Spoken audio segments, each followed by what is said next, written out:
Bonsoir à tous, ravi de vous retrouver en ce début de semaine. Voici les titres de votre journal. Avis de fraîcheur au Fénois avec l'arrivée de l'hiver austral. Des températures 1 à 2 degrés au-dessous des normales saisonnières sont annoncées. Les élections législatives se tiendront les 29 juin et 6 juillet au Fénois. Comment TNTV s'organise pour la médiatisation de la campagne électorale? On vous livre les détails dans quelques instants. Retour sur cette rencontre auprès des supporters polynésiens à la fin de cette édition.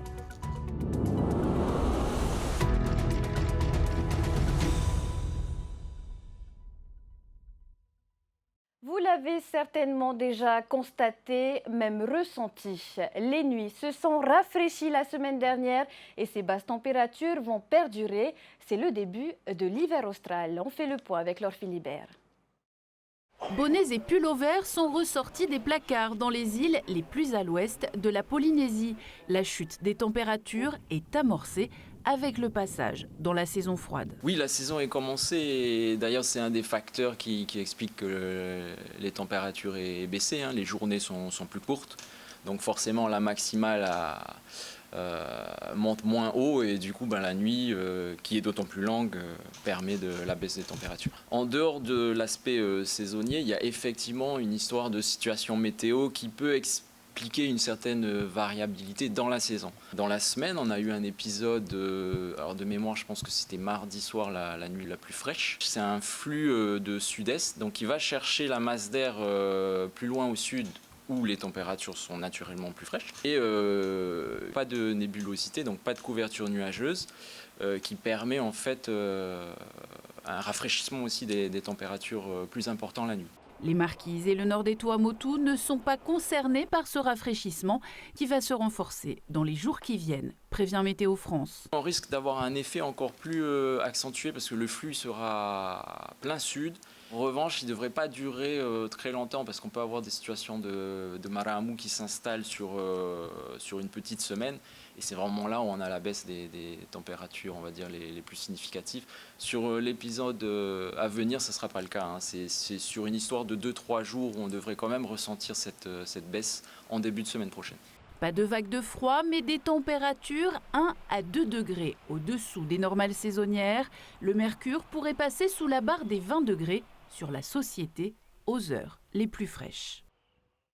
Autre sujet sur lequel nous nous penchons ce soir, l'assainissement des eaux usées, une obligation à laquelle doivent se soumettre les communes d'ici le 31 décembre. Pour accélérer le rythme, certaines ont décidé de s'associer. C'est le cas de Aroué, Piré et Papeete qui vont constituer un vaste réseau commun en grande partie grâce aux fonds européens. Les précisions de Nicolas Pérez. La communauté de communes Teporionu, associant Aroué, Piré et Papeete, s'est lancée dans un ambitieux projet d'assainissement collectif des eaux usées. Ce futur réseau de 12 km partira du rond-point d'Erima pour rejoindre la station d'épuration de Papeete. Une unité de retraitement évolutive pensée dès sa construction en 2016. Aujourd'hui, la capacité de la station d'épuration, c'est 3500 m3 jour. Donc en termes de débit, on est à peu près une utilisation à hauteur de 40%. Par contre, en termes de charges polluantes, on s'est rendu compte qu'il y avait une augmentation significative sur les dernières années. Ces travaux d'extension permettra de rectifier ça et puis de pouvoir évoluer, continuer à étendre les réseaux et aller chercher des nouveaux usagers. Le réseau connectera en priorité les structures les plus gourmandes en eau. Essentiellement des partenaires publics, notamment donc, le centre hospitalier du Taoné. On prévoit aussi la cité scolaire du Taoné, le lycée Diadème, et puis les usagers concernant tous les militaires qui sont au Taoné notamment, et au RIMAP aussi sur le territoire d'Aroué. Pour cette première tranche, le budget est de plus de 5 milliards. Un financement principalement soutenu par diverses institutions de l'État et par le pays, qui vient d'allouer un budget de plus de 2 milliards, intégralement financé par l'Europe. Le pays, via l'Europe, en fait, porte ses fonds et vient apporter sa contribution. On va dire que c'est le pays qui accompagne effectivement tous ces projets d'assainissement. Si la réglementation oblige les communes à accélérer le rythme sur l'assainissement pour des raisons économiques et de santé publique, celle de la protection de l'environnement est aussi une priorité. Je prends l'exemple de Piré que je connais assez bien. La commune a plusieurs cours d'eau qui sont très pollués et qui se déversent dans la baie du Taoné. qui est maintenant très pollué. Donc l'objectif, effectivement, c'est d'assainir tout ça. Ce chantier, qui mobilisera au total une enveloppe de plus de 8 milliards de francs à l'horizon 2029, ne devrait pas, selon nos informations, générer de nouvelles redevances aux usagers. Dans un tout autre registre, la réglementation locale du cannabis non stupéfiant et du cannabis à usage médical poursuit son chemin législatif.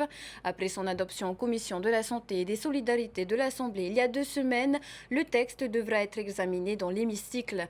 Très attendu par les associations qui œuvrent pour la création d'une filière polynésienne, le projet de loi du pays fait déjà l'objet de recommandations. Reportage. Voté à l'unanimité en commission de la santé, le projet de loi du pays réglementant certaines activités relatives au cannabis dépourvu de propriétés stupéfiantes telles le CBD et les médicaments contenant du cannabis devrait être présenté aux élus de l'hémicycle lors d'une prochaine séance. Une loi qui se décline en 5 chapitres, qui a été modifiée après son passage devant les conseillers du CESEC.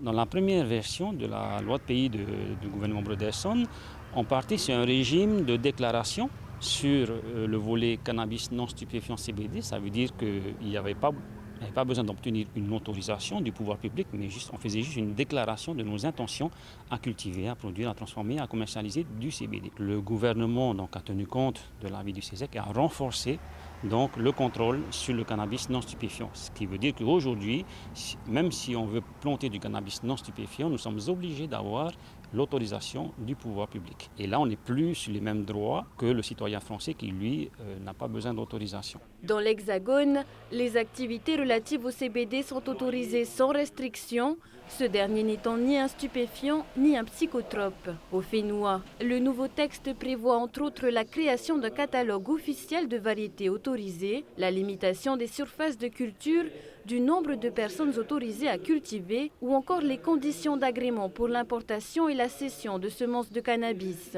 Des précisions devront être apportées par arrêté du Conseil des ministres. Nous avons eu l'assurance du président Broderson que nous serions donc informés de ces arrêtés d'application avant qu'elles soient votées en Conseil des ministres. Mais on aurait voulu également que ça aille plus loin. On aurait voulu que le gouvernement intègre également les associations dans la décision d'octroyer les autorisations à cultiver du cannabis. Nous ne sommes pas à l'abri de demandes d'autorisation d'étrangers qui pourraient venir ici et donc nous surpasser. Et ça, on reste très vigilants sur ça parce que la protection de la filière polynésienne est très importante pour nous. Avant d'entrer en application sur le territoire, la loi de pays passera devant les représentants de l'Assemblée avant le 1er juillet. Et pour aller plus loin sur la marge dont dispose le pays en termes de réglementation sur le cannabis, rendez-vous sur notre site tntvnews.pf. Notre rédaction web vous propose un entretien avec Maître Thibault Millet. L'avocat a défendu récemment un père de famille qui soulageait son fils autiste et épileptique avec de l'huile de cannabis. Ce dernier a été relaxé par le tribunal vendredi. Conséquence de la dissolution de l'Assemblée nationale, les élections législatives anticipées sont organisées les 29 juin et 6 juillet au Fénois. On en parle tout de suite dans notre page spéciale.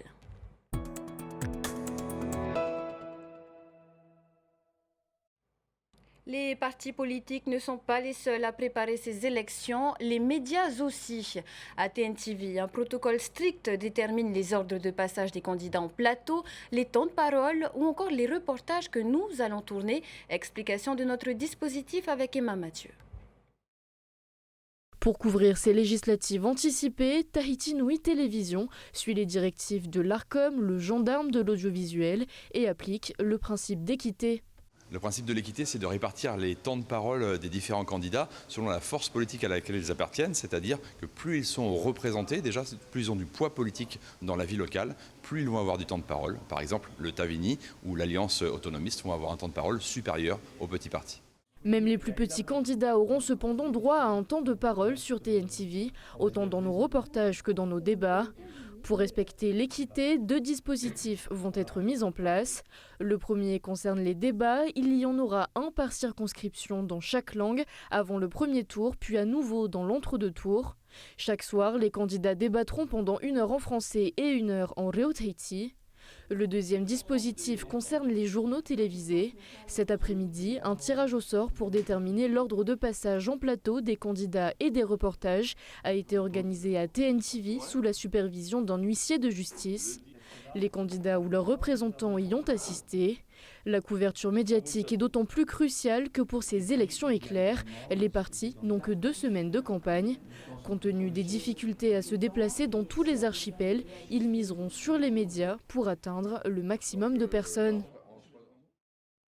Des élections qui se tiennent dans un délai très court, un timing qui pose des difficultés dans leur organisation, comme nous le précise Sam Teinaouré. Sam, bonsoir. Bonsoir Athéna, mais avant d'aborder cette problématique, tout d'abord un petit rappel sur la dissolution. Comme je l'avais déjà dit il y a quelques jours, c'est la 6e dissolution de l'Assemblée nationale. Mais en 2004, il y a eu également la dissolution de l'Assemblée de la Polynésie. Il y a eu des élections partielles, puis des résultats qui ont été contestés. Mais à chaque fois, il y avait un délai d'au moins 1 mois entre la dissolution et la préparation et la tenue du premier tour des scrutins. Or là, nous n'avons que 3 semaines. Autant dire que les délais sont très courts. Voilà. Les candidats n'avaient qu'une semaine pour se préparer et se manifester. Les inscriptions se sont closes d'ailleurs hier à 18h.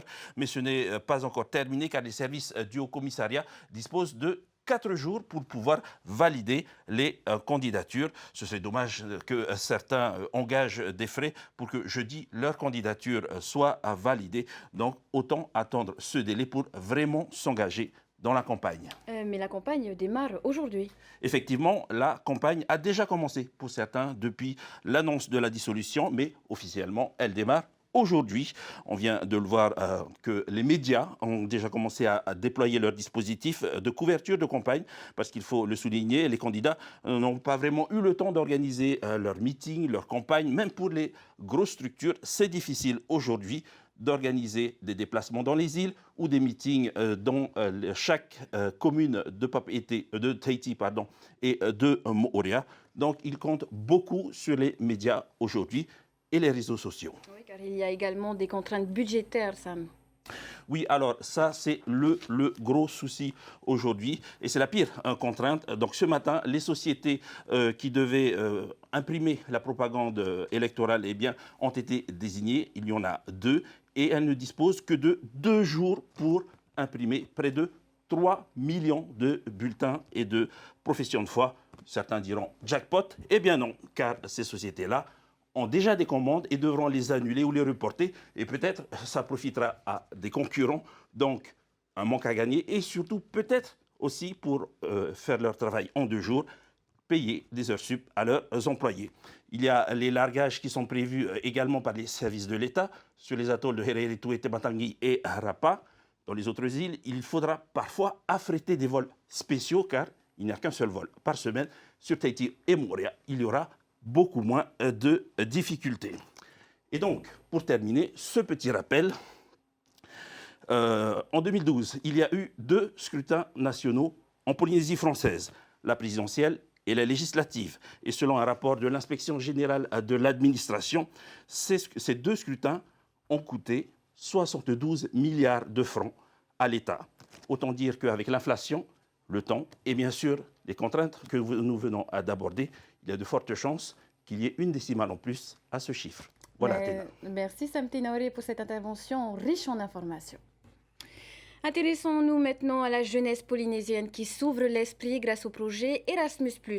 Cette année, 37 élèves et une dizaine de professeurs ont passé quelques semaines d'immersion à l'étranger, notamment en Australie et à Malte. Jessica Doucet et Lorelei Lao ont rencontré des étudiants de retour de leur séjour. Regardez. Les yeux au corps émerveillés, Ranitia raconte son expérience australienne, 4 semaines passées au sein d'une famille d'accueil. Loin de ses proches et de son fénois, elle a dû apprendre à se débrouiller toute seule pour communiquer et se déplacer, une nouveauté pour cette lycéenne. Pour tout ce qui est transport, pour la langue aussi, parce que la première semaine, je n'étais pas tellement à l'aise. Ils m'ont vraiment beaucoup aidé avec la langue anglaise. Alors, j'étais dans une école primaire à Sydney. Du coup, je devais aider une maîtresse surtout pour un enfant en difficulté, je devais l'aider à faire ses exercices. Et vers la fin des classes, je rencontrais des parents pour parler de leur enfant qui est en difficulté. Le concept Erasmus+ est une vraie opportunité pour les étudiants. Il permet de rendre les élèves plus autonomes, d'être en immersion linguistique et surtout de sortir de la Polynésie, une expérience de développement personnel particulièrement valorisante sur un CV. C'est une nouvelle stratégie internationale qui consiste à valider au niveau international des compétences professionnelles par le biais de ce qu'on appelle un Europass, ce qui est un CV international qu'ils peuvent valoriser auprès de différentes entreprises.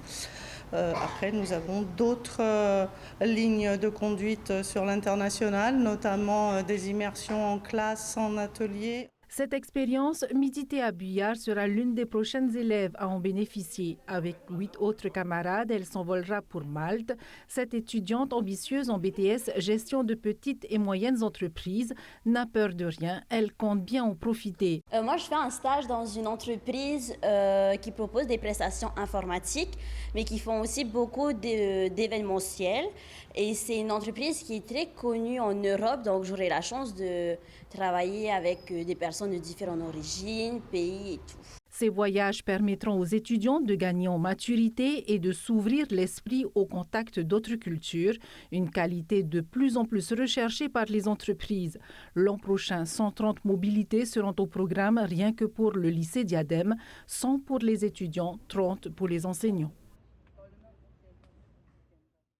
Et on finit avec du football. Cette année, vous pouvez suivre l'intégralité des matchs de l'Euro 2024 sur TNTV. Ce matin, l'équipe de France a remporté sa première rencontre face à l'Autriche. Une courte victoire pour les Bleus qui l'emportent sur le score de 1-0. Esther Parocordette et Jessica Doucet se sont mêlés aux supporters du Fénois. Ce n'est pas vraiment l'éclat de joie des grands jours. Les Bleus n'ont pas marqué aux grandes dames des supporters autrichiens qui préfèrent en rire. Ah voilà, donc pour le moment, c'est tout le but c'est nous qu'on a fait, voilà. Même si c'est dans le bon sens.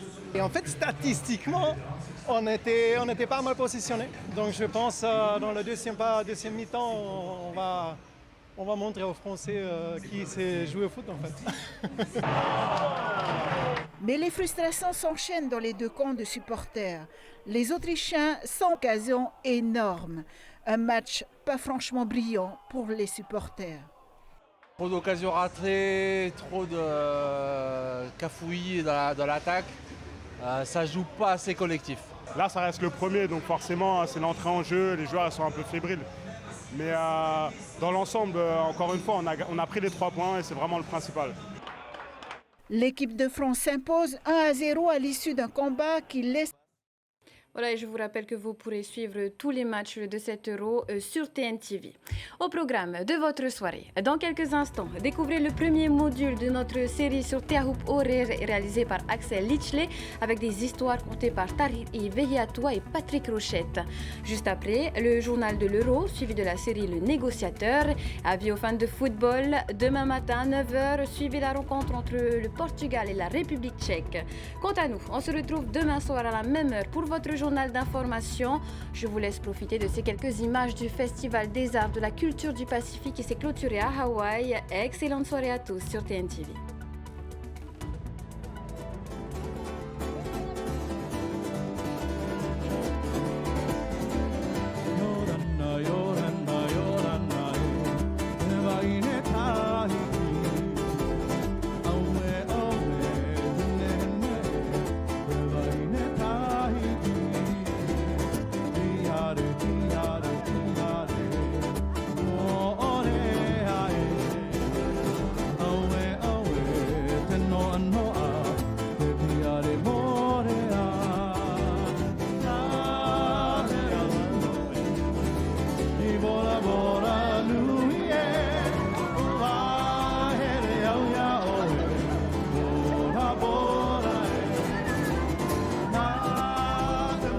na